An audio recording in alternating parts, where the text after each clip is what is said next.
Hey there, guys. It's Celine on Tuesday, this time, the 28th of June. So, I just got back like an hour ago or so from a visit to a small town, large village, kind of a place over in that direction, more or less east from here, where I have actually lived with my husband for a very long time. And I have stuff to report. I want to talk about what this does to me, okay? Apparently it's important because it's bugging me. So I was sitting outside in the sun reading and just generally enjoying myself and not not being bothered in any way. But there's a couple of things that just won't leave me alone about this. So this town is actually like, 10 kilometers away from here, so it's quite close by. You could walk it, you could certainly do it on the bike, easy enough, and I decided against that because there aren't any bike lanes everywhere, and people tend to be less than completely civil when driving past you, so I just didn't feel like it. I took the bus. Yeah, so that means that you're where you want to be in 10 minutes time, whereas on the bike it would take me at least half an hour, 40 minutes or so, back at one way and back again the same. And I just didn't feel like taking the trouble, even though it's glorious weather and it would absolutely have been a good idea otherwise to go on the bike. Anyway, I come back to that town maybe twice a year or so. My husband's got at least one client over there that I occasionally, I was there with him 2 weeks ago. I don't remember exactly. And afterwards we went to the woods, which is like in between these two villages, the one where I live now and that one. And when my husband's with me, I'm more distracted. Those are swallows. The swallows are screaming and dancing around the sky at the moment. What with high pressure and, general sunshine.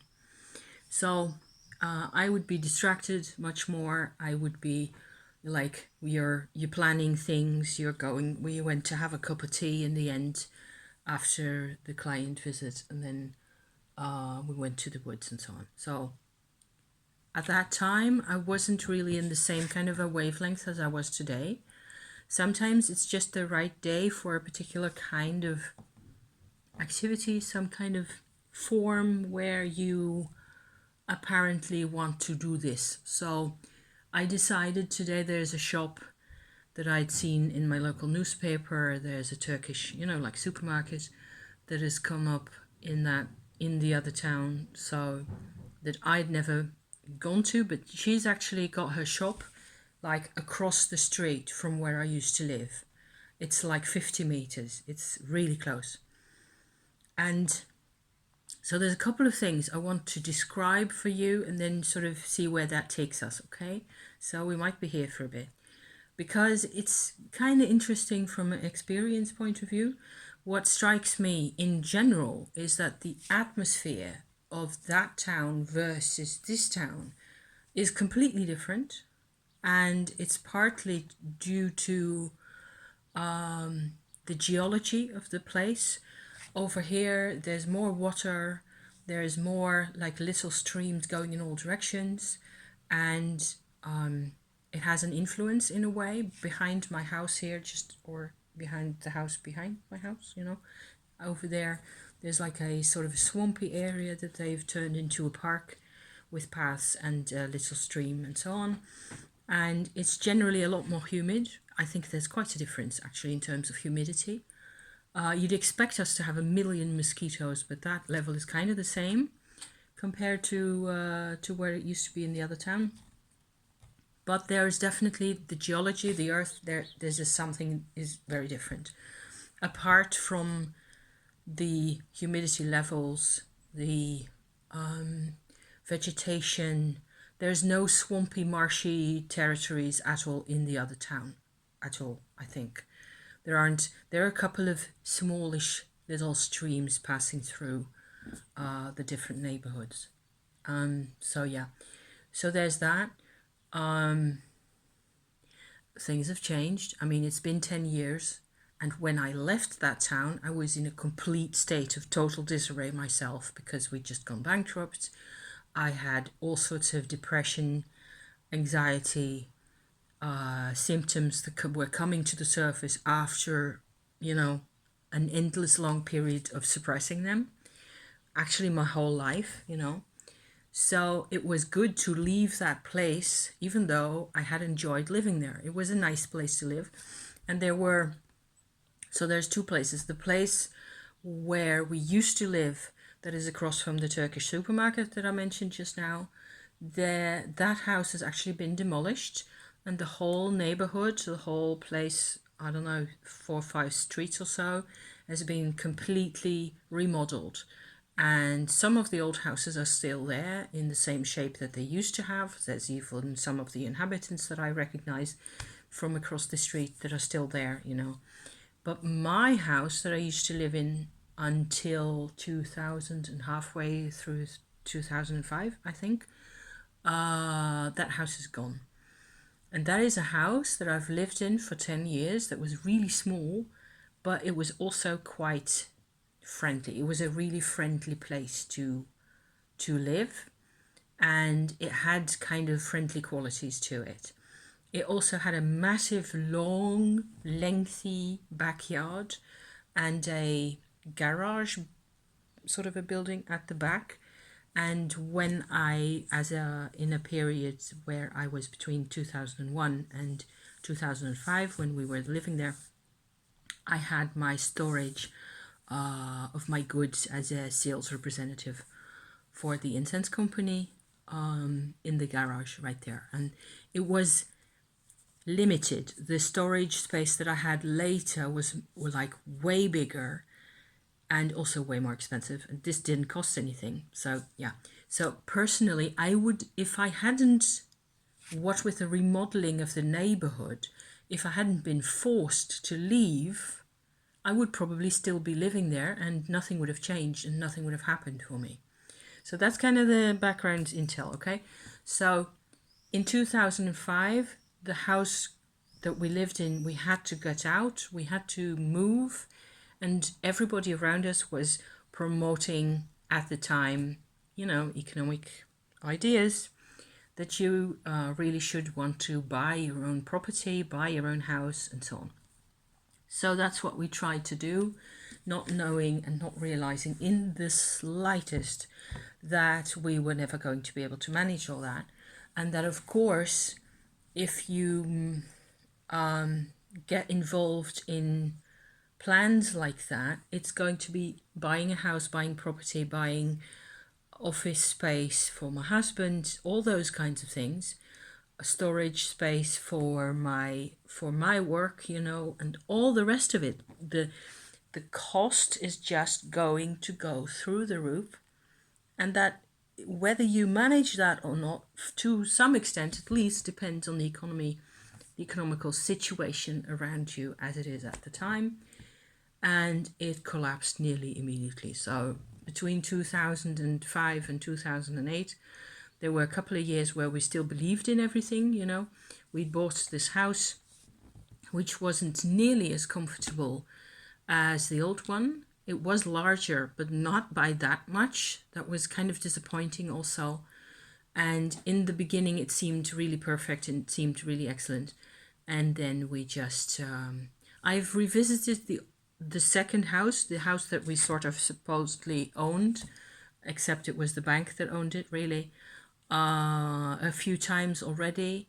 However, for me, also during those pandemic times recently, so much has changed, and I've had to face a number of things, but I've also sort of emotionally grown so much that it's really interesting for me to revisit those places.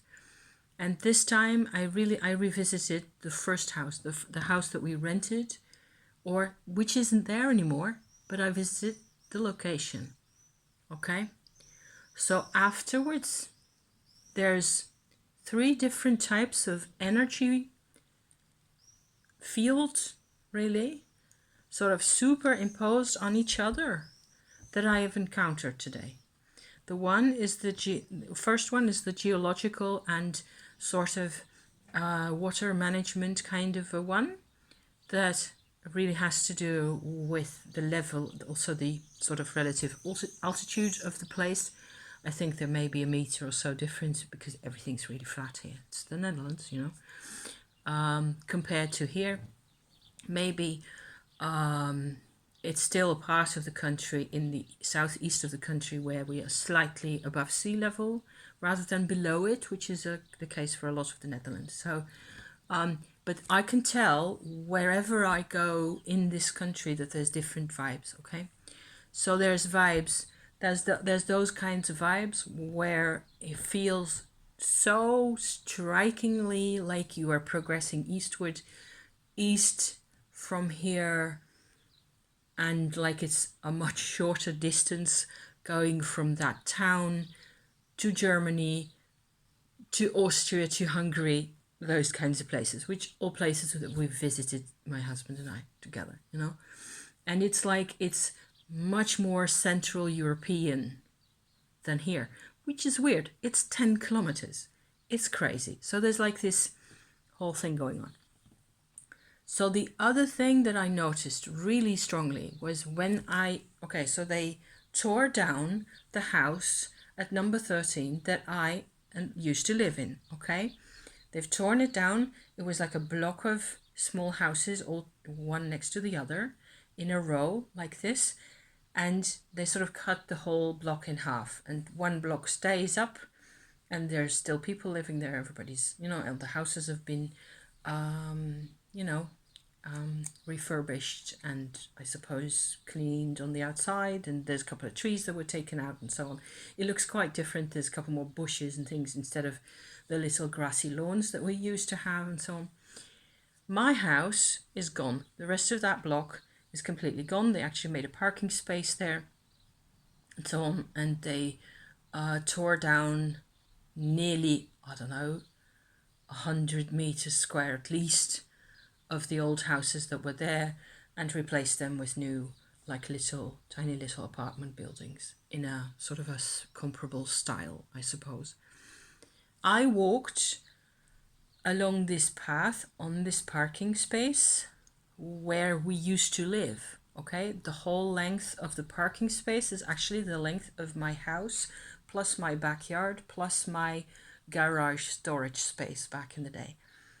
And so I could really feel, which was really funny and kind of completely okay by itself, that my body recognized the vibration of that exact location, which I thought was just kind of adorable, you know, and it was apparently very much okay. So I would say that if you come back to a place like that, especially if you've done a lot of personal development and personal growth work, this is a really interesting test to go back to a place like that. Even if they've torn everything down, you're still going to, apart from visually what things look like, okay, because that was completely different, but I could so feel a sense of connection with the space, with the square meters that used to be our house. And it happened in my belly, not in my head at all. So that was funny. That was kind of like, I don't know, giggly funny in a way.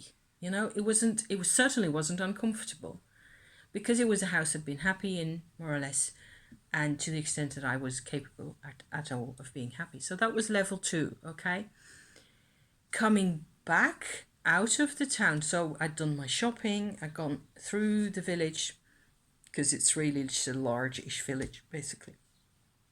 Looking at a couple more shops, went, had a coffee, and waited for my bus to take me back the other way, you know, back here.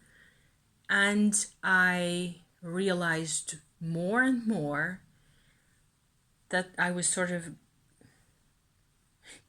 extracting myself from the context, okay? And that was the third layer, and that's the real reason that I came out to do this video and to talk about this, because this goes much deeper and much more, it's really personal and really kind of problematic also for me to realize, not to necessarily to talk about, because talking will help, it always does.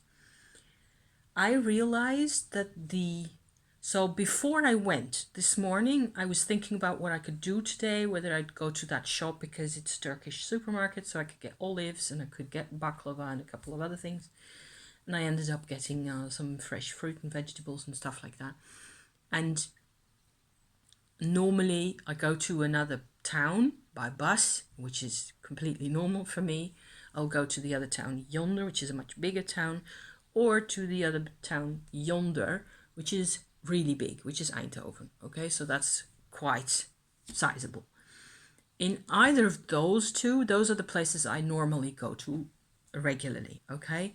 For Turkish supermarket, like getting spaghetti and macaroni and stuff like that, or going to market, or go one of a dozen other possible reasons, you know, or just to have a coffee and do some shopping, because I always go with this, that, and the other thing in mind. I don't go for just one single reason. If I need a new marker, I am not going to go to town just for that. I will save up a couple of things and then go when I think it's worthwhile going.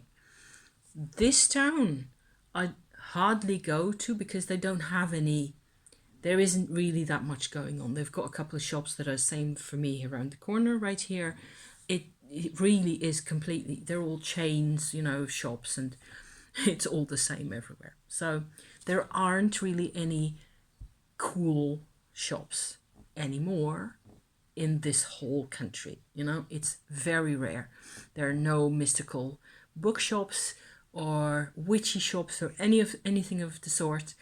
There are hardly ever any shops where they sell like sewing and fabric and little bits and bobs for sewing equipment and that kind of thing. Very few, very rare. There used to be a huge, wonderful bead shop in Eindhoven, which is gone, you know.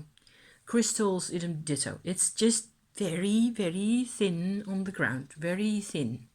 In terms of fun shopping for people like me, it's meh, you know. It used to be much better. Fair trade shops, same. They're all gone, nearly gone, or they're like somewhere out in a neighborhood where you just really have to know where they are. And those shops aren't the same as they used to be either. So this morning I went like, okay, I can go to this place, I can go to the others that I've already, you know, visited, been back to a couple of times, and it wasn't like I needed. So I went like, I noticed that thinking of this town where we lived for 23 years in these different houses, you know, and those are just two of the houses because we lived in another house before that in the same town for a very long time. And I noticed that there was like a mist over this whole place for me. It was like, once I started paying attention to how it actually felt, I went like, I notice, it's like I meet an old self, an old version of me back there, and it carries a lot of sadness, and that's the mist, the fog that I feel. It's like I feel a sadness that isn't really the place, it's by itself.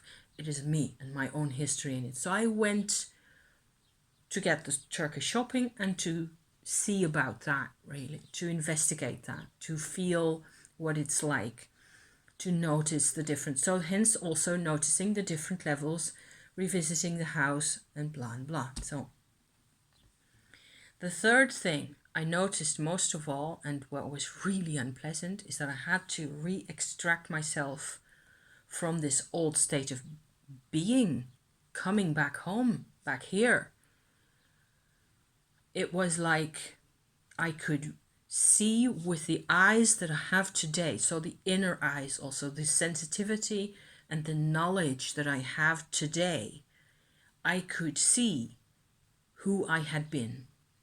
And I get my stomach just goes, like this. It just clenches up when I think of who I was back in the times.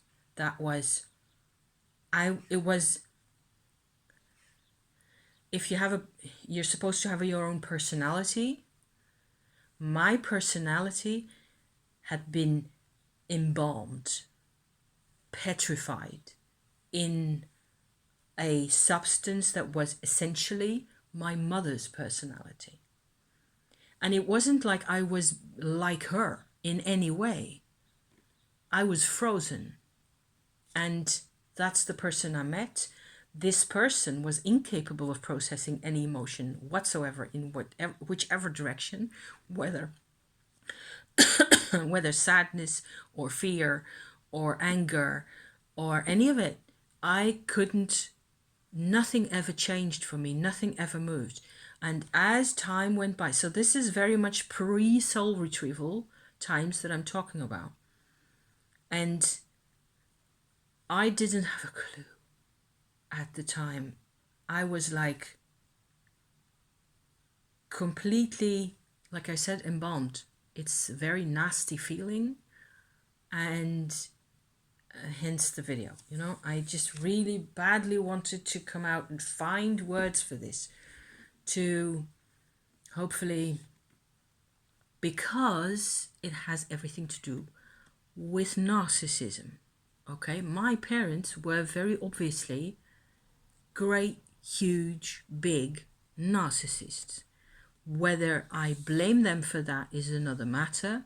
I don't think that brings me anywhere necessarily to keep, blaming them. I am really disgusted at the level that it's not even an influence anymore. When somebody has completely permeated every cell of your being, like left to right, top to bottom, back to front, there was nothing inside me that wasn't in agreement or in harmony with my mother. I think harmony and being harmonized is a good thing. What with an ascendant Libra and all that kind of stuff. My mother would certainly have not have believed that this was the case. So up to this point, I've always said there's a portion in this situation, okay, of me being this way and then having to go through the process of the soul retrieval and the completion process, the things, and the journaling endlessly, and the tarot and the tumo, all that stuff, one after the other and often on top of each other. And at the same time, all this work has served to bring out a new me. And there 3-4 times a week I go like, I don't remember who I am anymore, because there's parts in my brain that haven't really kept up with all the changes and that haven't really seen, which is why this kind of an experience is really good. It's really good to really feel, to go there, walk around just a couple of blocks, and really feel. But it was very unpleasant and very uncomfortable, and good Lord, I wouldn't have thought it possible to be this fossilized. I was like petrified wood, completely. Which sounds okay. I mean, I like petrified wood. It's cool, It's completely cool. So, an element that has everything to do with this in terms of their, of the narcissism is, I think, that narcissism repeats through the generations. If you do not do the therapeutic work at some point to break out of this, the mold will just keep you inside. I know it happened for my parents and my grandparents to a large extent. Everybody was just completely involved in protecting themselves. They were constantly at in a state of conflict with the outside world, everybody in with each other the whole time. And some of them actually argued a lot, like on my dad's side, and others in my mum's family, they never spoke a word to each other. So my mother was constantly in a state of anger towards her dad. I've seen her just sitting there, and she was actually constantly like that. And I was frozen in, I was frozen in a reaction to that as well, in fear of whatever the hell, she would come up with to blame me for next. It's not like she blamed me for everything every day, but she was kind of unpredictable, and she didn't really listen to anything I had to say, which is kind of narcissistic.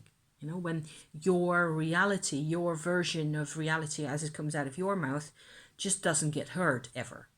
It didn't get heard. I had to really work super hard to make her hear anything. And most of the times, even though I can talk really well, I would sort of choose a viewpoint over the years growing up with her, and moving house all the time and all those kinds of things, because I didn't connect to other people for the same reason that I sort of had this situation fixed in my head where I needed my mother, and my mother felt that she needed me anyway.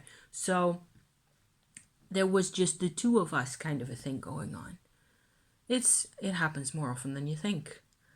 And I tried to always, when I tried to communicate with her things that were slightly more difficult, I would always sit really close to what I knew were her perspectives, which is something I've never realized myself. I was always sitting like as close as possible to her perspectives, because that way I could get her to agree to something. I could. It's so exhausting. And there was never any real personal expression, except for maybe in drawing or, things like that. And she always felt that I was really artistic, and she encouraged me to do a lot of artistic work and things. She kind of, I think most of the time, was fairly supportive in that. Then again, I wasn't supposed to do, I remember now, just an occasion, that she commented kind of harshly and in an unfriendly way on something that I'd done, scribbles that I'd done that were really different from anything in terms of style that she had ever seen me do. And she felt like I was completely nuts. It was completely nuts to want to do anything like that. And whatever I remember what it was that I'd wanted to do, and she just broke my heart again, for the 100th time. This didn't happen the whole time, and most of the time she was just very quiet. And silence is a weapon, a narcissistic weapon all by itself, in its very own right, where somebody will just control the whole of the situation, the whole of the relationship, if you can call it that, by just being silent and not speaking another word, So those are really, that's part of, it's just so nasty. So I am really glad to get back out of there. And it was like I was, for a little while, I felt the sensation of really meeting this old me again. And parts of my energy kind of shifted into this, which is how I felt it, into this state with recognizing, the other vibrational properties of the place and the feel of the place. I went on purpose to to get back to this, to feel what it was like. And so now I have to sort of backtrack out of it again, close it off, park it, because I don't need to be that person ever again. I'm not going to be that person if you pay me a lot of money. Not for any money. So that was interesting. It was kind of interesting and distressing and sad to see how far I had to come, how much I had to work to also sort of create my own energy again. It's like this energy that you see here, I had to sort of one stitch at a time, one bead, one sequin at a time. I had to make whoever this is, And any sequin and any bead is better than this flattened shadow that I really used to be. I was so powerless. I knew about the powerlessness because I ran into that regularly, on a regular basis, with people when working and before, and even with my husband. I've just run into it and felt like I don't know what to say to these people. Everybody had more power than me, which is another factor when you grow up with narcissistic mothers, right? They just take this power because as when you're an infant or a child, of course you depend on them. And so they take all this power into them. It's like a vacuum cleaner, a machine taking whatever power they can. It's constantly grasping this, and there's really nothing. You don't get any feedback as a child from them. You don't get any, of course, obviously you don't get any support. You don't get any decent advice. You don't get any, there's no sense of humor. There's no shifting perspectives. None of that. It is constantly the same conflict going on, the same repetitious, constantly the same. And you don't know any better if you grow up in a situation like this. It's what you consider normal, right? For you, this is your mom, this is how she's always been, or your dad, or whatever. And you're in a constant, it's basically a conflict. It feels like a conflict where you have no place to go. You can't go anywhere else when you're 12 or when you're 7 years old. You forget about it. And you're absorbed in their conflict, in their world. And all you can do is just sit there like a little geranium plant waiting to get watered, and you're not human. You really aren't human at all. So I am stinking proud of myself for the progress I have made. So here's to you. I think that's enough of that. How long was I on? 32. Just more or less doable. To your health, and boy, I'm so glad I'm on this side of this story and not any longer in